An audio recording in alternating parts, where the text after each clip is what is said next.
Bonjour à tous et à toutes. Le Zohar nous dit que Purim est appelé au nom de Yom Kippourim. Kippour, le jour le plus saint, entre guillemets, de l'année. Yom Kippourim, et le Purim est appelé au nom de Yom Kippour. Reb Tzadok HaKohen Milublin nous dit que, vu qu'il y a écrit que Kippourim, Purim, Kepourim, donc Kippour, Kippourim est comme Purim. Reb Tzadok nous dit que nous savons bien que qui c'est qui se tient par rapport à qui. C'est-à-dire, si je veux dire que lui, il est comme celui-là, comme lui. Donc, celui qui est petit, d'accord, on le met en parallèle par rapport à celui qui est grand. Donc, Kepourim, Kepourim. Kippourim, c'est comme Purim. Donc, qui c'est le grand? C'est Purim. Et Kippourim, on le lit par rapport au grand. Donc, lui, il est le petit. Kippourim, Kepourim. Kippourim, c'est comme Purim. Donc, quand on veut donner de l'importance, on va dire il est comme le grand. Donc, comme Purim. Et bien entendu, il faut comprendre comment c'est possible que Kippour, c'est des Horaïta, c'est dans la Torah, c'est écrit qu'on doit faire. Purim, c'est que des Rabbanan. Qu'est-ce qui est tellement grand dans Purim que l'on peut dire que Kippour est moins grand que lui? Et le Chidush Harim explique en fait que à Kippour, il y a écrit Anoten Yad la Poshaim. Ça veut dire que Dieu tend sa main pour les mécréants, pour les rapprocher, pour leur pardonner. Donc Dieu tend sa main. Anoten Yad la Poshaim.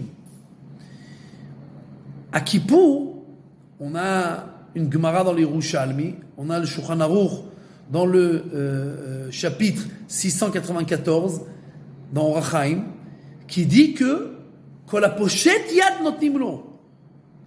Là-bas il y a écrit Anoten yad la poshim, Dieu tend sa main. Là il y a écrit que tout celui qui tend sa main, on lui donne. Là-bas la Gemara, elle parle d'une halakha très importante de Matanot Le'evyonim, qu'on doit donner de l'argent aux pauvres le jour de Purim, pour la Seouda, etc., etc.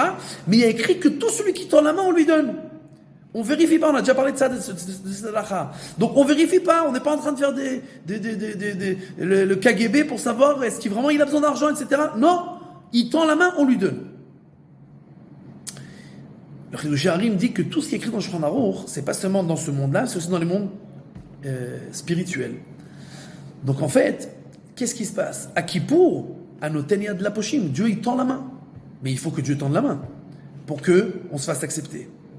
Là, il y a écrit Kol ha-poshet yad notnim lo.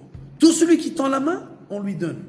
Ça veut dire qu'à Kippour, on doit faire combien d'efforts et de pleurs et de prières, etc., pour que Dieu nous tende sa main et on se fasse accepter. À Purim, il suffit de demander et on reçoit. Quelqu'un qui veut réussir dans son étude de la Torah, dans son service divin, dans l'éducation de ses enfants, dans la sainteté, etc. À poshet yad notnim lo. Si tu tends la main, tu demandes, on te donne. On est obligé. De la manière que dans la halakha, dans ce monde-là, quelqu'un il donne, on est obligé de lui donner. Alors dans les mondes spirituels, à Purim, on est obligé de donner. Si on demande. C'est pour ça qu'il y a énormément de rabbanim, le jour de Purim, qui font des bed-din. Les gens, ils viennent, ils demandent des choses. Et le bed-din, les rabbanim, ils gozrin. Il décrète que c'est comme ça que ça va être. Tu as demandé, on te donne. Et comme le Beddin d'en bas, il décrète, alors le Beddin d'en haut, il est aussi obligé de décréter. Et tout ça, ça revient au même point qu'on a un jour extraordinaire à Purim. Et il faut l'utiliser à bon escient, pas perdre son temps dans des bêtises, à prier et à demander et à implorer à Kadosh Baruch Hu de recevoir tous ces cadeaux spirituels pour que l'on puisse réussir dans notre service divin et notre avodat Hashem et notre éducation des enfants. Et tout celui qui demande, il reçoit. Bezrat Hashem, Chag Sameach.